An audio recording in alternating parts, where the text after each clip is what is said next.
The FIS Mini MPO Visual Verifier has a simple handheld design. This, coupled with its straightforward, easy-to-use keypad interface unit, will determine if all channels are properly installed and allow the user to quickly ensure the proper continuity of the MPO cable with visible light.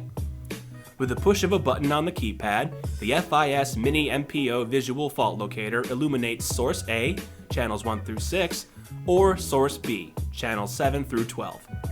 The device can activate a single source or both sources simultaneously, and one can modulate while the other source is constant.